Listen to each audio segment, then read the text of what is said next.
Hakeem Jeffries, the so-called Walmart Obama, just rage quit yet another interview, this time on CNBC. A real shocker, right?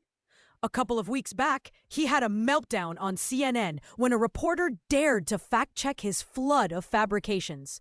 Did he think this time would be different? Spoiler alert, it wasn't. CNBC isn't your typical echo chamber. They deal in hard facts, not fluffy propaganda. So when they ripped Jeffries out of his Trump-deranged bubble, he was left floundering, howling about the ex-president instead of answering real questions. This first clip is a must-see for anyone who enjoys watching Hakeem get absolutely shredded. One of the hosts didn't even ask a question, just laid out the facts about how great the economy is doing under Trump. And boy, did it rattle him. The inflation rate? A manageable 2.7%, down from a staggering 9% under Biden. Stocks are soaring, unemployment is at 4.2%, and the GDP is thriving at 3%. And let's not forget, the border is actually secure. So where's the calamity Jeffries keeps crying about? It's almost as if the Democrats believe socialism is the silver bullet for everything.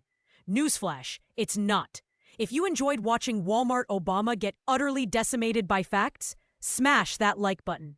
The truth is, Democrats have been living in a cushy bubble for years, relying on softballs and reassurance from a media that would rather lie for them than hold them accountable. They've had it easy, dodging real questions and never facing the music. But this is CNBC, folks. They're here to ask the tough questions. Like, how does it feel to be so wildly wrong about Trump's tariffs? For months, the Democrats have been crying doom and gloom about these tariffs causing an economic meltdown. But surprise, surprise, that hasn't happened. So why the incessant negativity? When Jeffries says costs have gone up and job creation is down, he's revealing a dark truth about today's Democrats.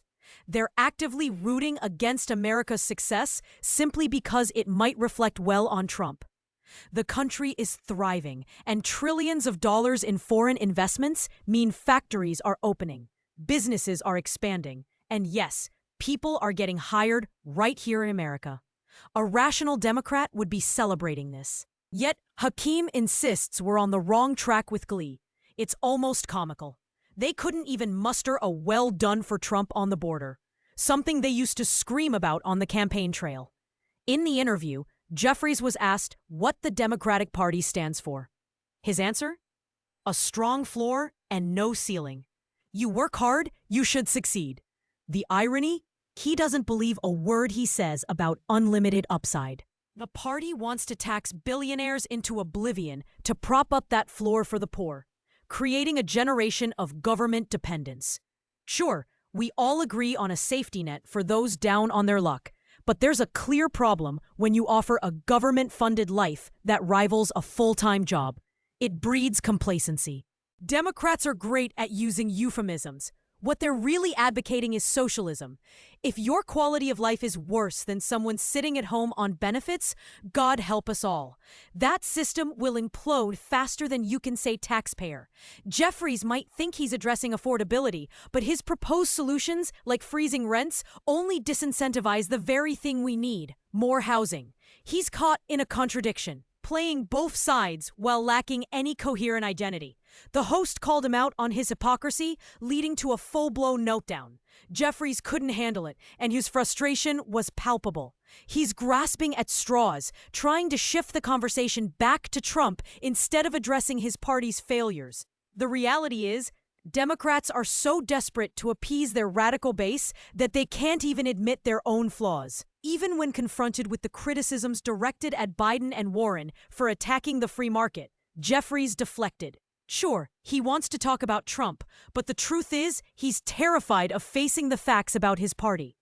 As the Democrats cling to their anti-Trump narrative, they're losing touch with reality. The more Trump succeeds, the more they unravel. It's almost poetic. Let's be real. If Jeffries didn't learn after his CNN fiasco, he got a wake-up call today. Don't expect to see him on any more interviews anytime soon. What do you think? Let's hear your thoughts in the comments. And if you found this video valuable, hit that like button, subscribe to the channel, and turn on those notification bells so you never miss an update. See you in the next one.